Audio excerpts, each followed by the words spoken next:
So Drew, I just invited you to be the guest on here. You should be getting an invitation. So welcome everyone to Follower of One and to the Meet Follower of One live stream. Today our guest is Mr. Drew Schmitz, who joined us. Thanks very much, Drew, for doing this. Fantastic to be on here. Do you hear me okay there, Mike? Yes, I do. Awesome. Awesome.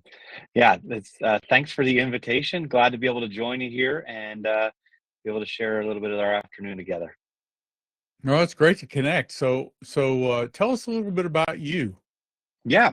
I don't know where you want me to start. I could go on for a little while here. I'll start back at the beginning. I was born and raised in the Philadelphia area. Grew up in Pennsylvania, then moved to Chicago to do my seminary work. I've been a pastor for over 20 years now and served in several different churches across the country. Served in Chicago and then actually a lead pastor in Phoenix for about 8 years. And then the Lord transitioned us just a little over a year ago now to Charlotte, North Carolina, where I am now. Part of working with a church here in the area, but my primary thing is actually I've completely transitioned into a new area of leading an organization. The organization I work with is called Little Cloak, and we provide corporate chaplain services to organizations across the country. The thing that kind of is a unique footprint for us is we are 100% virtual. And so we are working with a lot of companies that are remote and hybrid, or their employees are in the field or spread out across the country. And so the traditional model of a chaplain service doesn't exactly maybe work for them. And so we kind of step into that space to be able to assist teams and to be able to care for employees who are walking through life. And so I've been married for over 21 years now, and my wife and I have 3 kids. We have 2 boys and a girl. So a son who's 15, a daughter who's 11, and then our last is an 8-year-old little boy. Wow, that was probably a tough move for them coming from Arizona to North Carolina. And Well, the sweetener of the deal is that by moving here to Charlotte, we were able to get closer to family. And so I I see. got family here. They have 10 cousins now that are in town and 2 Oh, good, grandparents that are here. And so it worked out great for them to be able to be close to that. good. And yeah. And so we love Chicago, really enjoyed Phoenix, and loved so many people there.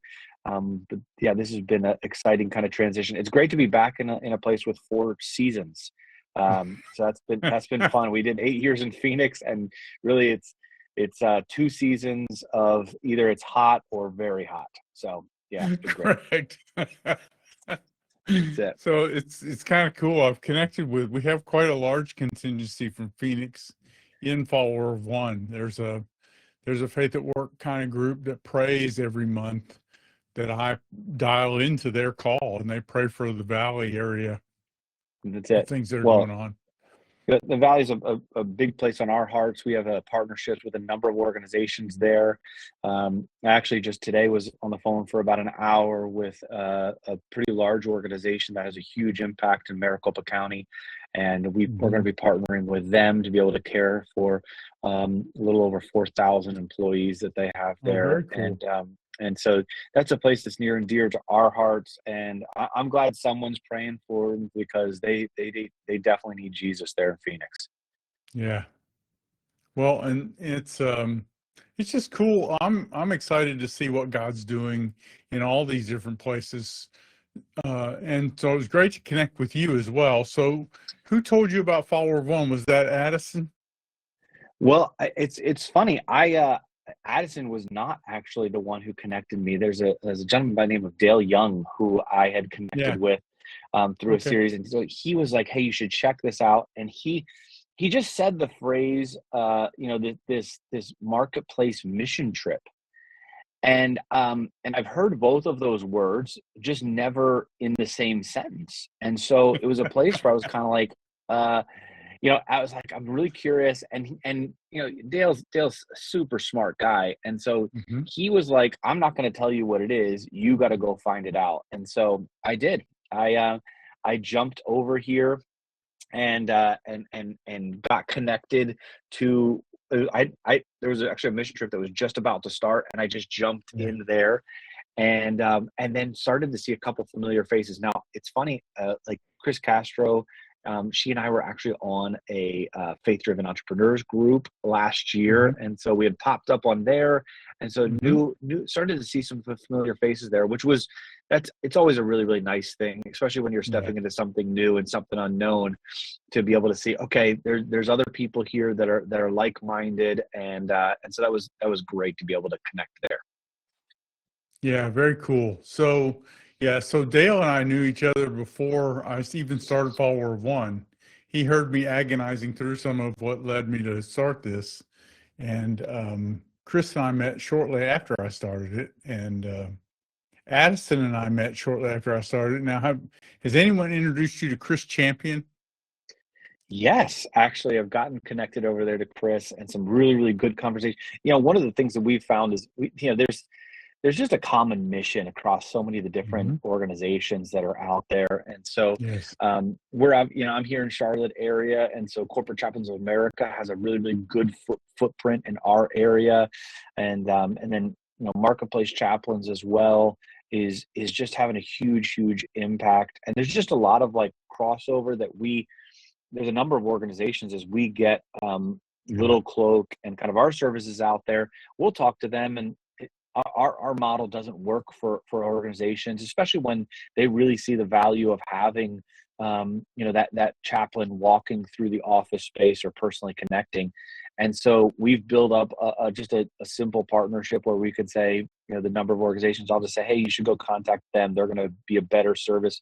Yeah. Just last month, a company out of Denver who we had a great relationship with, but really saw the need for them was to have the model that Marketplace Chaplains is offering. And so they connect with them, and they've been a fantastic service already to them. And so Very there's a cool. lot of great networking opportunities that have come up where we are like feeding, but also fueling each other. Yeah. Yeah. And so I want to take a minute to say hi to Sember and Sohail, who have joined us. Please leave a note in the chat. Chris is in the chat. Chris Castro's kind of keeping an eye on the chat for us. And will let us know if anybody has questions or anything. So I'm grateful that you did this. I'm grateful that you took the mission trip. What did you think about the mission trip? It was fantastic. I think it was that piece of it's a learning process where you're kind of stepping in, and what it did is I've been on multiple mission trips. I've led multiple mission trips. So I've done almost 30 different mission trips in person. I'm talking about getting on an airplane, flying across the country, Uh-huh. flying around the world. You get there on the ground and you kind of go through that process. And those are life-changing experience. There's huge, huge influence in me, especially my one of the first mission trips I did was actually with my dad. He took me on a mission trip to Dominican Republic, and that was in my high school years. It was immensely formative for me as I was kind of walking through a lot of my faith. And so I had this concept of like this idea of, okay, what is this? This idea of a mission trip and going, and a lot of times it's pitched from this idea, Mike, where it's we're going to go and we're going to build something or share something or teach something, and we're going to do this, give this something to someone else. Hmm. And the thing I loved about kind of stepping into this is from the get-go, it was so much of it was really about what I think the Lord really wanted to do in us and in me as just in a communal element. And I think the other piece of it that's really exciting as I kind of started to step into it is it's a really tech forward concept to be able to to maximize opportunity amongst people wherever they're at. Hmm. Because I think I know what it takes to get into a mission trip and all the investment that goes into that, from time to finances to even the relational equity that gets invested in this. And what that's the piece where this opportunity as it opened up and I started to understand and kind of wrap my heart around it. Um, I think one of the big things was just the daily opportunities to kind of just sit in some of the challenges, some of the time, the prayer, just those processing is really, really helpful for me. I love rhythm. I love routine. I love building kind of a way of like start my day. And so that's what I was doing those 2 weeks, even leading up to it, spending time reading the devotional, kind of listening to the teaching, and kind of sitting in that for the morning. And it was just a great way to kind of get my heart and mindset to look at, okay, I'm stepping into this day and I'm looking for these opportunities. And it's kind of an interesting spot for me, Mike, is I work from home. So, you know, Mhm. a lot of my interaction is going to happen with a couple of our Mhm. team members. We have about 20 staff members that are a part of our team that are located Uh-huh. across the country. I have a lot of interaction obviously with my kids and my wife and that are here, but to think about those interactions more strategically, more intentionally, Mhm. was a really, really, so that was what excited me about it, to kind of step into it and to engage this in a new way. um, Especially with me, this is the first year I've been working from a remote standpoint, and so that was just helpful to be able to build some of those thought patterns that were gonna Mhm. that actually continue to have impact for me. Yeah, it's very cool. So, well, I'm grateful for that. That's great feedback. I've just, I'm the ornery guy who was, having imagine trying to get me to go on an overseas mission trip years ago when I was busy at work. I mean, I would just, I would say, I'm sorry, I'm trying to figure out how to be a missionary That's it. without having to do two things. Why do I have to, why can't I just be a missionary and do what I do? That's it. Well, and I love what it's created, is it's created that intentionality where you're at in so many ways, which that's what, you're right. There's, in order to do the traditional kind of mission, Mhm. short-term mission trip kind of concept, there's so much intentionality that's involved in that, and there's so much sacrifice. And this is a place where it's like, man, like if I can bring that intentionality, I can bring that sacrifice into the context of where I'm already at and the Mhm. opportunities God's already put in front of me, and to be able to see those. Now, one of the blessings that I had is in the middle of my mission, kind of those 2 weeks there, I was actually I had a conference with several of the partners that we have, and so we have organizations that we partner with across the country, and one of them has their national conference. They invite myself and a couple from our team to be there, and so it was Mhm. a really cool like overlap where it kind of started off in a place of me thinking intentionally about the virtual context, but then Mhm. actually showing up in person, and being able to interact and think about it from the context of even those face-to-face interactions I had. And these are individuals coming from all different backgrounds, and so it in some ways what that did is it gave me two different experiences within those weeks that we had together. Mhm. So that was something I really enjoyed about it. Well, and that's one of the things that we still, I mean, almost everyone, when I first tell them about the marketplace mission trip, their initial response is, "Oh, well, I can't do that now. I'm too busy." And I always, you know, which instantly tells me that they consider doing something with their faith and everything else as being two separate things. Right. Right? That's it. Because if I Yeah. have to stop doing that to start doing this, then that it must be two different things. That's And and that's a big, big thing that, we wrestled with even in some of our group setting times, and trying to talk through that Mhm. a little bit, is I think you're hitting on there, Mike, and the mission trip gives you the opportunity to wrestle with that a little bit. And that's why I'm Mhm. excited about, the next mission trip that's coming up here, is an opportunity to continue to wrestle with this, I would say, a false dichotomy that we've created between our faith and Mhm. our work. And Yeah. in that we kind of like, I'm going to work, and I could turn the faith thing off, and I become this kind of neutral reality.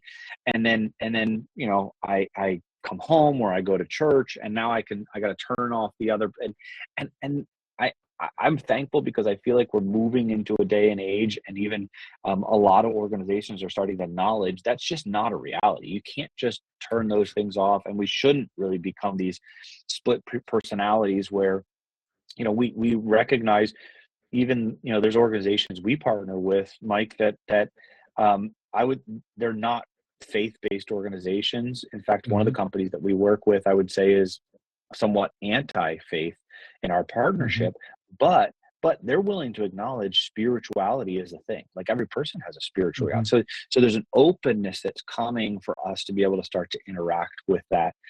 And so so for me to intentionally think about that over these weeks. And so one of the things that happened that week that was really, really a cool moment was, um, one of the uh, you know we were processing some of the devotionals that were going on there Mhm. in the mornings, and then I was joining some of the prayer calls and having some of those interactions. Um, and that afternoon, I was there at the conference. I was actually in the middle of an interaction with some of the leadership of that organization. They're talking a lot about culture, and one of the employees just came and just pulled me aside and was like, "Hey, can I talk with you? I think and he kind of connected kind of where I was coming from." And Mhm. so we kind of just kind of stepped aside, and he just was like, "Hey, I here's the situation I'm in. His daughter is going through some pretty serious health concerns, Oh, yeah. and she's in high school, so she's a little older, and so he's just kind of like, but he's like, frankly, he, without saying it, what he's saying is he's just scared, and he doesn't know where to go, and he doesn't know who to talk to, and it was one of those moments where I was like, okay, here's that opportunity.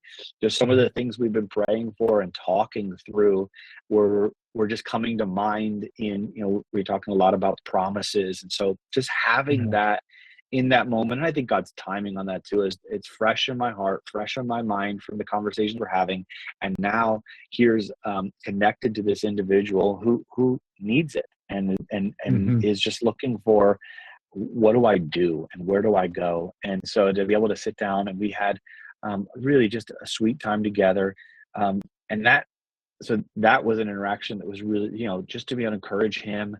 He let me pray with him, and we just kind of like took Yeah. that moment, and it just a connection there. He went back, this is conference ends. He goes back home. I go back home. We're in two very different areas. Um, and, we I just kept on you know, just kept on reaching out to him, just checking in. How you doing? We Mhm. would talk every Yeah. now and then. And, and about a month ago, he just called out of the blue. I picked up the phone, saw his number, and he just said, "Hey, I wanted to let you know my daughter passed away, and Oh, but you're the first person I wanted to call and talk to after I talked to my wow. family." And so that little interaction that week while we were on the mission trip, and there's just that, what that set up in my heart to be able to to share that with him, now Mhm. continuing to have that conversation, and so we've been able to continue to stay in touch, and he's going through Yeah. the grieving process, and but there's a whole community that's there, not just to support him, but also to support me in supporting him, and Mhm. that's what this so has us a way of building. Yeah, I mean, it's just, you know, when I let myself think, realize that God is actively involved in the life of every single person, every single minute. And Yeah, therefore, I don't interact with anybody who's not interacting with God in some regard. And He's working on them. And I get a chance to participate. I get to, from the old experiencing God, I realize that I get to join God in that activity, yeah, or I can simply be a spectator for it and miss out on all of it, or that's it. even be a contributor to the problems that are drawing that person closer to God or whatever. It just is amazing to me how Yeah. how much opportunity exists for us if we're just paying attention to it. Yeah, that's it. And I think it's also that like there is the reality of God orchestrating so many of those pieces for us to be able to be there at the same time, to connect in Yes. that moment, and then for me at the same time to be connecting with this within this community as well, and just all these things moving together. There's something so refreshing and sweet about that. In that, Hmm. okay, we're part of something much bigger than ourselves, and much grander than we could even imagine in that way. And so that's where these um, the encouragement that's just there to in these interactions, and then to see some of these moments where they just pop up like that. I think one of the other instances that kind of popped up in that week was just it was a small thing, but I think those small things can be those big moments. Is um, one of my coworkers was just going through a lot of hurt from some experiences and some trauma that actually happened within his church. And Hmm. um and so it was a conversation. I had joined in, like, um it was a later night call, I think is what it was. And because typically I can't make the later night calls. I'm on the East Coast. And so, but I was, for Yeah. some reason, that was the one that worked that day. And so I kind of jumped on there. I was tired. I'll admit I was on the call, but I wasn't on the call, if you know what I mean. I was mentally just kind of not as sharp as I am in the morning. And so I was just kind of like there. I was just kind of just sat and listened for the most part.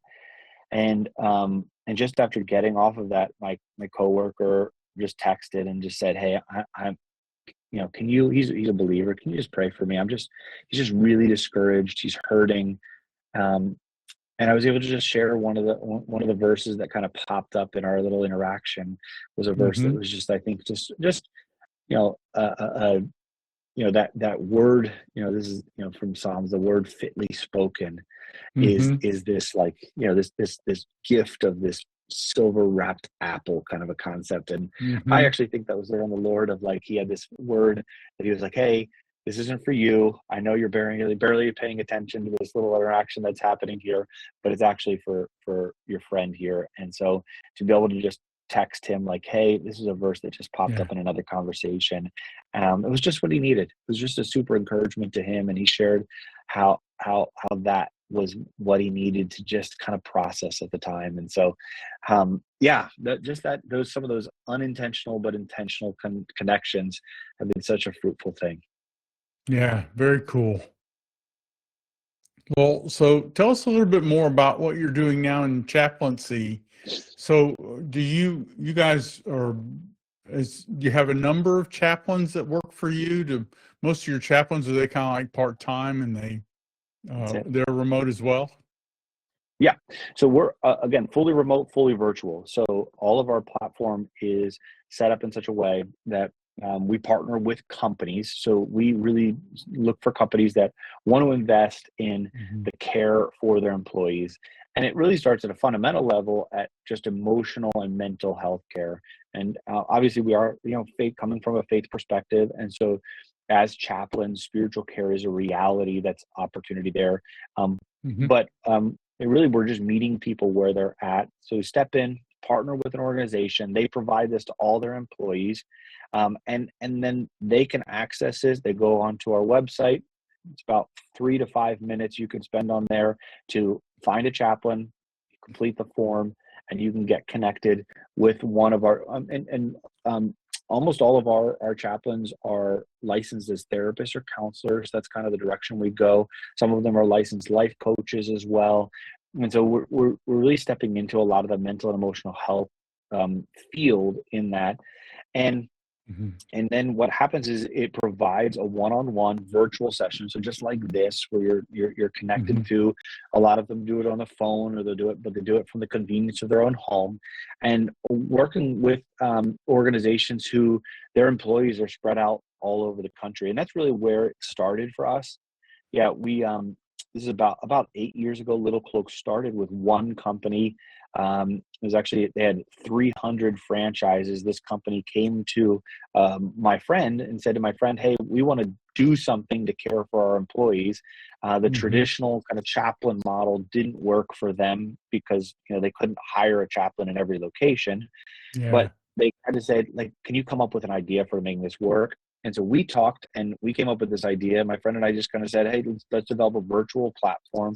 And so we got that going for this organization, identifying kind of who to look for to be those chaplains, how to kind of work all the logistics out of that, built the system, and it worked great. It was working fantastic. Hmm. So for the last 8 years, we've done that. Now that company went from 300 franchises to over 1,000 franchises this year. And so Wow. that blew up as a company, and as they grew, we grew as well. And that was where when we made the transition here to Charlotte as a family, my friend just called me up and he said, hey, I think it's time for you to come on full board with, come full time, jump in with us. And so for the last year, we actually have started going, just, taking it and building it, not just with that one organization, but now with many more organizations. And so we've taken it from one, we're servicing about 1,000 different places to now, as of today, we're serving over 10,000 employees countrywide. Wow. And so just stepping into a virtual platform, a lot of them, think about it, like a construction company. We have a great construction company we partner with here in the Charlotte area. They have about 250 employees. And the way that they work is their field is they send their team, their contractors, their engineers, their laborers, they send them all across the country to build these units that they're building Hmm. in location. And so they've had chaplain services in the past, but to have kind of that access. And one of the goals that he came to me this year, the business owner just came and said, my goal is that we would have 0 divorces amongst our company this year. Yeah, And that's a so great goal. it's awesome. And so we were like, let's partner with you in that. And so what we're doing is, because of the virtual setup, these employees who are in Wisconsin and a wife who's here in Charlotte can have a virtual meeting with one of our counselors, one of our chaplains, and spend an hour together and get the help that they need to be able to care for their family, for their marriage, for their kids, and to be able to address some of those things. And so it's typically a 50-minute session. When we partner with organizations, it's unlimited sessions. They can have as many as they need, and they can do it really from the convenience of their own schedule. So another great thing for us is this is not on company time. So there's the Yeah. conversations we're having are off hours. It's not reducing their ability to continue to be productive. And Hmm. um, and so that's kind of how our partnership works with organizations, just to try to make it as accessible as possible. And this part of this is a heartbeat for myself is, we have our youngest is little guy has some pretty significant special needs and some disabilities that one of the other pieces of coming here to the Charlotte area was getting him the help that he needed. It just wasn't there in the Phoenix area. We got a lot more Hmm. access to resources here with what he's dealing with. Good. But the process of going through getting help for him there's the paperwork and then the wait time. And the same is true with a lot of people looking to get help from to just get care. Yeah. I just did this as a trial early this year. I was like, if I wanted to see a counselor, and if I wanted to get that right now, like what would it take? And so I just went through the process of, I found a counselors in network. That took me about an hour to find them. Once I found them, I went to their website and started the paperwork of getting onboarded with them.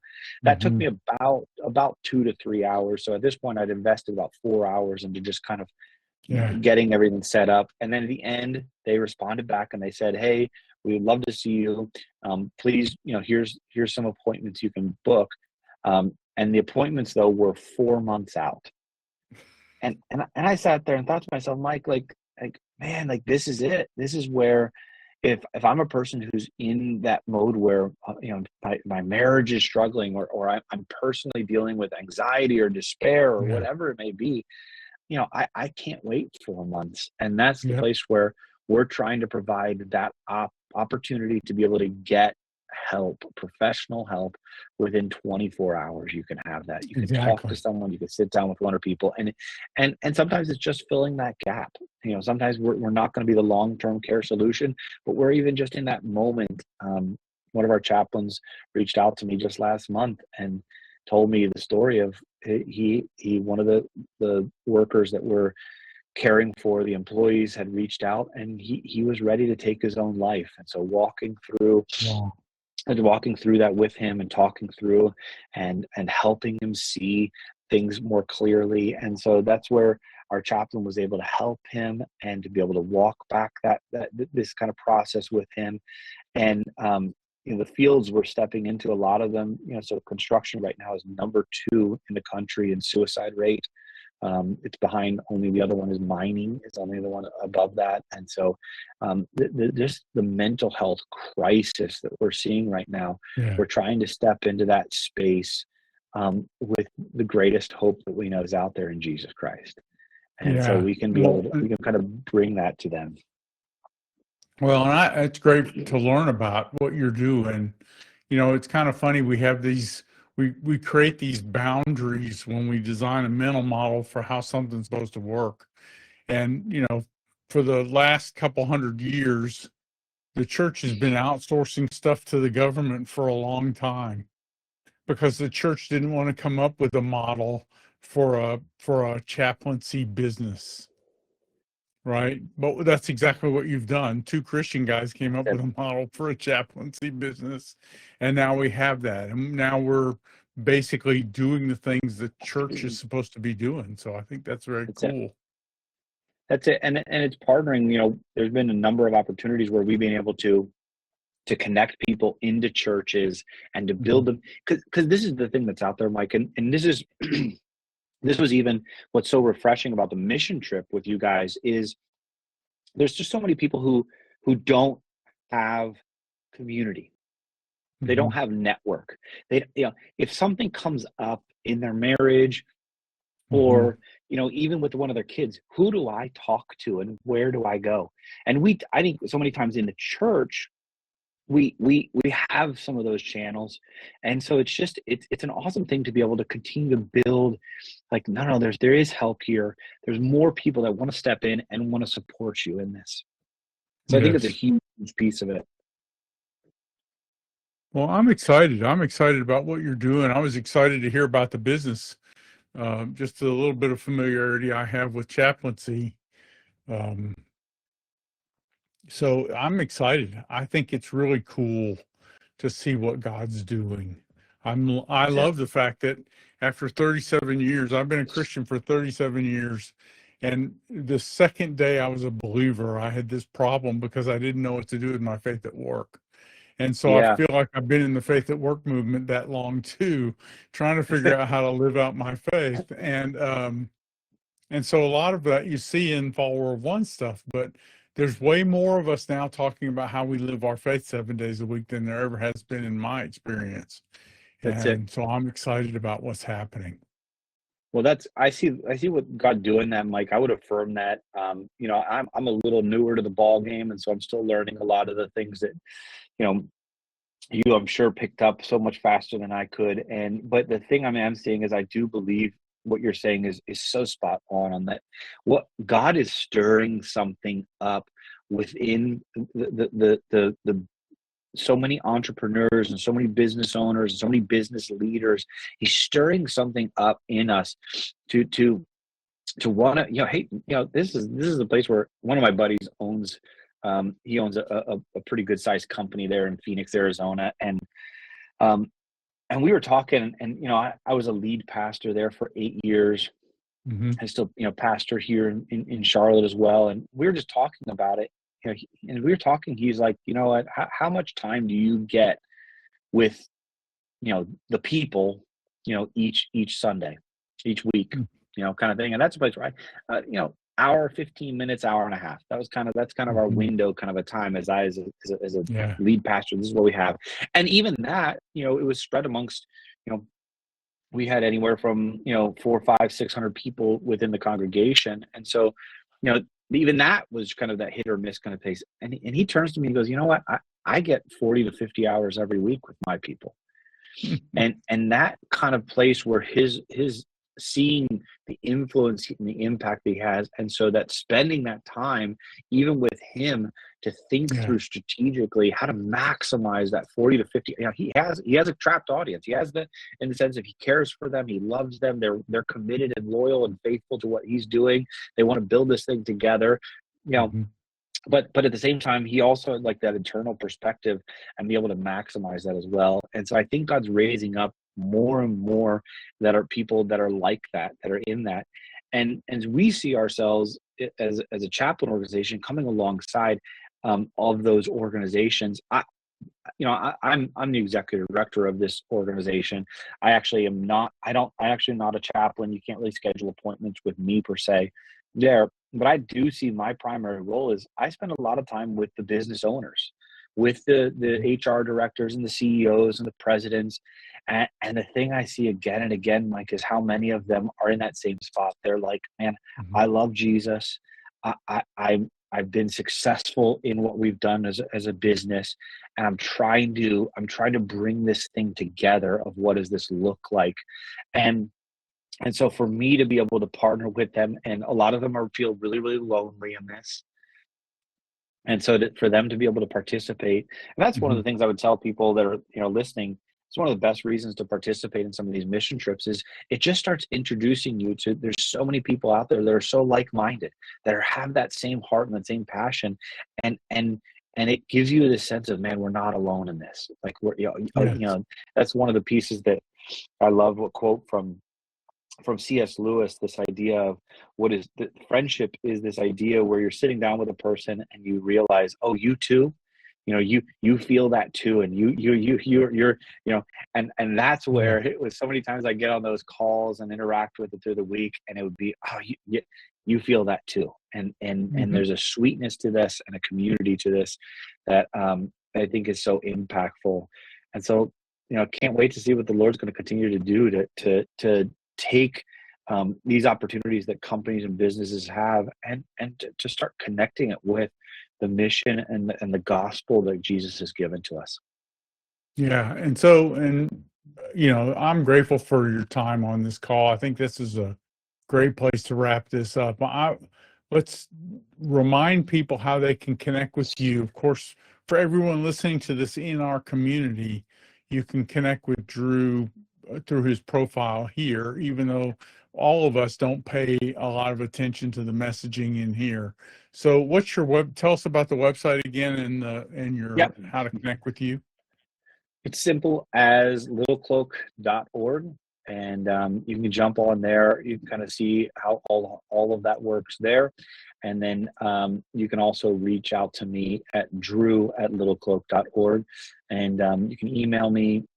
My information is there on our website as well to be able to find out more about that. And then, yeah, for sure, here on the Follower of One platform, some great opportunities and some great interactions there. And then, or even better, uh, join me for the next mission trip, and we'll just jump in one of those groups together and connect there as well. Yeah, we have. Yeah. There's always another mission trip getting ready to start. Actually, as we're doing this live on March the 18th, today is the last day to join the current mission trip. So we just started one this week. And so if you're listening to this live, or you listen to this before Wednesday the 19th, you can still join the Beautiful. mission trip. But Yeah. we're doing one every 6 weeks. Plus, we partner with ministries and organizations and churches about doing these mission trips for their members as well. And So so good. that's where I really kind of hope to get some momentum here, is to help other churches realize that this is something that could be on their annual calendar, just like all Good. their other mission trips that they do, so that they can get the rest of their congregation on the mission field. Brilliant. Brilliant. It's huge. Being a guy in the church world, that would be, I think it's one of those things you're always wrestling through. As I experienced that as a lead pastors, you have business owners and business leaders who are immensely influential within the community, and you're always looking for those opportunities. How do I maximize that? How do I, and Mhm. they're to find channels like this where you could say, hey, come and join me for this, and we're going to do this together. And the mutual benefit of that to them is huge. And so that's an awesome thing to see traction with that. If you don't mind me sharing, one of the things I would love, your prayer for and the community's prayer Yeah, for is, absolutely. we're on a kind of an endeavor, and we're getting a lot of traction with this recently, is we have a number of uh, first responders, so police departments, sheriff departments, fire departments, that one of the things we've recognized is many of them have chaplain services of some type. Hmm. The problem is most of them are very, very overstretched, under budget. You just don't have the resources to really provide what Hmm. they need. And so we've found an opportunity to be able to start interacting with them and to become really a partner, almost like a companion program, where we're working with those first responder chaplains to add another layer of care to their teams. And it's an awesome opportunity, but it's also, there's a huge weight of responsibility that's there as well. And so just be praying for us as we continue to like explore that, and really reaching in. These are a lot of those who are in high trauma, high stress related Hmm. industries. And, so you think about some of the things that they're facing, and the opportunity Yeah. to be able to bring hope to them would be a really, really cool opportunity for us. Yeah, very cool. So I will introduce you to Jessica Fletcher, who is my daughter. She's the supervisor for the 911 dispatch here in our little community. Fantastic. And she's very involved in ideas about our ministry to first responders. So she'd be So good. very excited to hear more about this. So I'll I connect love the it. two of you. Beautiful. Very cool. Thanks for Thank that. you for joining us today. Thanks. Absolutely. Thanks for having me, Mike. I really, really appreciated the time. Good to get to know you too a little bit. Yeah. And for everyone listening, remember, check out the Marketplace mission trips. Uh, let's be paying attention to people in our community and things that we can help. And if you haven't done this Meet Follower of One, Drew just proved you don't die from it. So we're trying to introduce more people to people who are in Follower of One. That's what we do with this call every week. So get with Chris Castro and let her get you on the schedule to be on Meet Follower of One. Thanks to everyone for joining today. And Drew, thank you especially. I'm grateful. You're so welcome. I'll see you See around you. here. See you, everyone.